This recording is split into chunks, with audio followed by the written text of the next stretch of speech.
আধুনিক যুগত সমাজখন দুপে আগবাঢ়ি থকাৰ সময়তে মঙলদৈত দেখিবলৈ পোৱা গৈছে পুনৰ এঘৰীয়া কৰাৰ সেই যি প্ৰয়াস সেই প্ৰয়াস দেখিবলৈ পোৱা গৈছে। আমি এই মুহূৰ্তত উপস্থিত আছোঁ মঙলদৈৰ 1 নম্বৰ মেধিপাৰাত আৰু 1 নম্বৰ মেধিপাৰাত এতিয়াও সেই পুৰণিকলীয়া যি নিয়ম সেই নিয়ম বৰ্তাই ৰাখি কাৰোবাৰ ঘৰত খাব যোৱাৰ কাৰণে অন্ততঃ 13 ঘৰ লোকক এতিয়া এঘৰীয়া কৰি ৰাখিছে।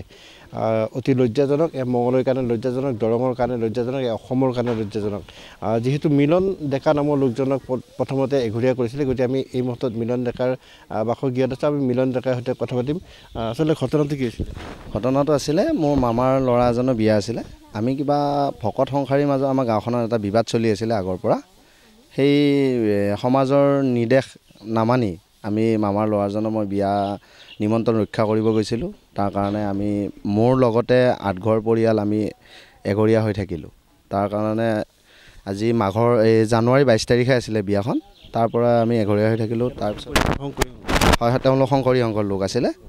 এতিয়া কথাটো হ'ল তাৰপিছত আমি থাকিলোঁ, আমাৰ কোনো আপত্তি নাই, আমাক ৰাখিলে, আমি দুখ কৰিলোঁ, সমাজৰ কথা নামানি গৈছিলোঁ। এতিয়া কথাটো হ'ল এই আমাৰ এই দিনাখনৰ ইংৰাজী 26 তাৰিখ এপ্ৰিল মাহৰ 26 তাৰিখ ইলেকশ্যনৰ দিনাখন মোৰ লগৰ বন্ধু কেইজনমানক মই ঘৰত নিমন্ত্ৰণ দিছিলোঁ। নিমন্ত্ৰণ দিয়াৰ লগতে মোৰ ঘৰৰ পৰিয়াল কেইজনমানকো মই মাতিছিলোঁ ভাত খাবৰ কাৰণে। তেওঁলোকে আহি ভাত খালে গ'ল। এতিয়ালৈকে একো গমেই পোৱা নাছিলোঁ।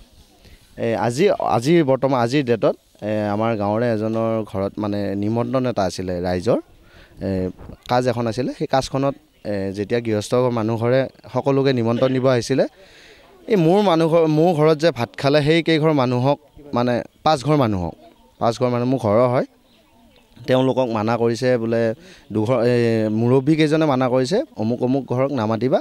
তেওঁলোকে মিলনৰ ঘৰত ভাত খাব গৈছিল, আমাৰ সমাজৰ পৰা এঘৰীয়া মানুহৰ ঘৰত ভাত খাব গৈছিল। সেই অপৰাধত তেওঁলোকক মাতিব নোৱাৰা।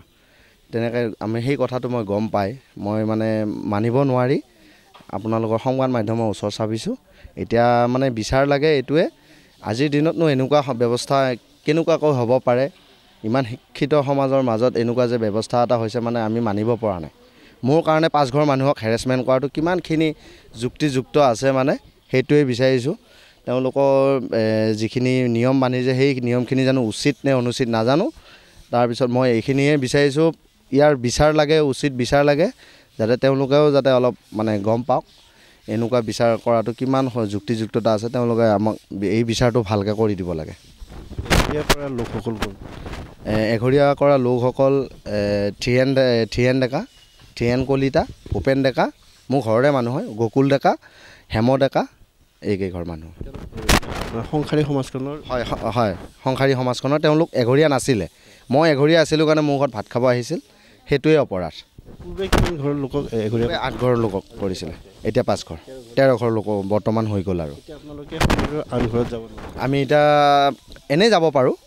এতিয়া এনেকুৱা পৰ্যায় হৈ গৈছে কাৰো ঘৰত যাব নোৱাৰা নিচিনাই হৈছে মানে। আমি আৰু অপৰাধীয়ে হয় এতিয়া। ল'ৰা ছোৱালীবিলাকো তেনেকুৱাই হয়, দেখাত মানে যাব পাৰে, কিন্তু এনেকুৱা নিয়ম, কিন্তু কাৰ ঘৰত কেনেকৈ যাব এতিয়া আপুনি? আমি অপৰাধীয়ে যেতিয়া হয়, অসুবিধা পাইছে, স্কুলত যাওঁতে অসুবিধা হয় তেনেকুৱা মানে। এতিয়া সকলোবিলাক ভাগ বিতৰণ হৈছে যেতিয়া আৰু সেনেকৈ পঠাব নোৱাৰোঁ, এনেকুৱা হৈ পৰিছে আৰু এতিয়া।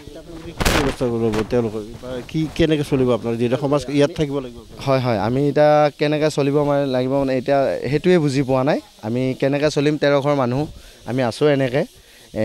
আগতে 8 ঘৰ আছিলোঁ, সেনেকৈ বৰ্তমান শান্তিপূৰ্ণভাৱে আছিলোঁ। আকৌ 5 ঘৰ যেতিয়া হৈ গ'ল তেতিয়া মই নিজে তাৰমানে বস্তুটো মই মানিব নোৱাৰিলোঁ। মোৰ ঘৰত ভাত খোৱাৰ কাৰণে মইতো অজাতিৰ মানুহ নহয়, মোৰ ঘৰত যে ভাত খোৱাৰ কাৰণে যে এনেকুৱা এটা শাস্তি দিব মই ভাবি পোৱা নাছিলোঁ। এতিয়া এই বিচাৰটো এতিয়া মোক লাগে আৰু সংবাদ মাধ্যমৰ কাষ চাপিছোঁ, যাতে আজিৰ দিনত যাতে এইবোৰ হৈ আছে আপোনালোকেও বস্তুটো প্ৰচাৰ কৰক, যাতে ক'তো আমাৰ দ্বাৰা যাতে ক'তো হ'ব নোৱাৰে, এই লাজ ঘটনা হওক। কি ক'ব? আপোনালোকক এঘৰীয়া কৰিছে? হয়, তাৰমানে ঘটনাটো ঘটিল কি, মোৰ ভতিজা ল'ৰাটোৰ বিয়া আছিল, মানে মোৰ সৰু ভাই ল'ৰাটোৰ বিয়া আছিল। তেওঁলোক ভকত, তাৰমানে সেইটো ব্যক্তিগত আক্ৰেছ এটা আছিল বেলেগ এজনৰ লগত। সেই ব্যক্তিগত আক্ৰেছটো নি মানে ৰাজহুৱা কৰি পেলালে, বুজি পাইছেনে? ৰাজহুৱা কৰি দিলে। সেই ৰাজহুৱা কৰাৰ পিছত মোকো সেই বিয়াখনত মোৰ ল'ৰাৰ বিয়া ময়ো যাব নালাগে হেনো। মোৰ ল'ৰাৰ বিয়া, ভতিজাৰ ল'ৰা মানে মোৰ ল'ৰা, মানে ময়ো যাব নালাগে। তাৰপিছত মইতো গ'লোঁ, আমাৰ যিকেইটা অঙহী বঙহী আছিল গোটেইকেইজন গ'ল। তাৰপিছত আমি একাষৰীয়া হ'লোঁ। তাৰপিছত সাধাৰণ কথা সেই ল'ৰাজনে আপোনালোকক ক'লেই নহয়, তেওঁ কোনো মানে কাজ পাতা নাই নহয়, এনেই মাতিছে, তথাপি সিহঁত এঘৰীয়া মানে ব্যক্তিগত আক্ষেপবিলাক তেওঁলোকে পূৰণ কৰি আছে। যিকেইজন মুৰব্বী আছে তেওঁলোকক কি ক'ব এতিয়া আপুনি? তেওঁলোকৰ মালটো নোহোৱা হ'ল নেকি, মূৰত এইটো নাই নেকি, সেইকাৰণেহে এনেকুৱা হৈছে। ক'ব লাগিব যে আজিৰ সমাজতো এনেকুৱা এটা নিয়ম কৰিছে যে সেই লোকসকল একেখন গাঁৱৰ একেলগে বাস কৰা লোকসকল একেলগে এই ক্ষেত্ৰত সমাজখন কোনফালে বিচলিত হৈছে সেয়া কিন্তু চিন্তনীয় হৈ পৰিছে। এই ক্ষেত্ৰত সুধী সমাজে কি ব্যৱস্থা লয় বা সেই মুৰব্বীসকলে পৰৱৰ্তী সময়ত কি ব্যৱস্থা লয় সেয়া লক্ষণীয় হ'ব।